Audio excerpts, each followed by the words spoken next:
नमस्कार व्यावसायिक मित्रांनो, आपणही लोन करण्यासाठी बँकेमध्ये गेलाय, एजंटकडे गेलाय, डॉक्युमेंट दिले, सर्व काही दिलंय, पण लोन रिजेक्ट झालं. त्याचे कारण काय आले असतील बरं? सगळ्यात महत्त्वाचं एक कारण आलं असेल, तुम्ही आत्ता व्यवसाय सुरू केलाय आणि लगेच लोन मागण्यासाठी गेलाय. म्हणजेच तुमच्या बिझनेसचा स्टार्ट डेट कधी आहे तर ती आत्ताची आहे.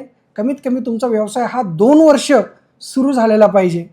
म्हणजेच काय, तुमच्याकडे व्यवसाय सुरू केल्याचा तुमच्याकडे परवाना होता का? नोंदणीकृत शॉप ॲक्ट, उद्यम, त्याच्यावरची तारीख इम्पॉर्टंट असते.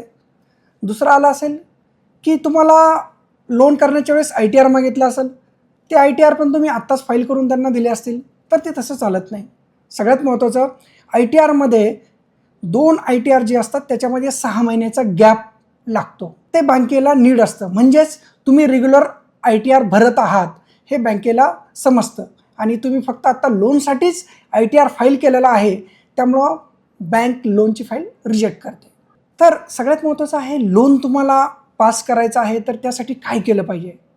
सगळ्यात महत्त्वाचं आहे, ज्यावेळेस तुम्ही व्यवसाय सुरू करताय, सगळ्यात महत्त्वाचं तो नोंदणीकृत करा. म्हणजे त्याचं शॉप ॲक्ट, उद्यम, फूड लायसन्स काय असेल तर ते काढा आणि तुम्ही प्रिव्हियस इयरचं एखादं ITR फाईल करा. म्हणजेच ज्यावेळेस तुम्हाला लोन करायचं आहे, व्यवसाय वाढवायचा आहे, भांडवलाची गरज आहे, तर तुम्ही कोणत्या स्कीमसाठी, म्हणजे जे काही गव्हर्नमेंटची स्कीम असेल त्याला लायबल ठरण्यासाठी तुम्हाला हे डॉक्युमेंट्स अनिवार्य असतात.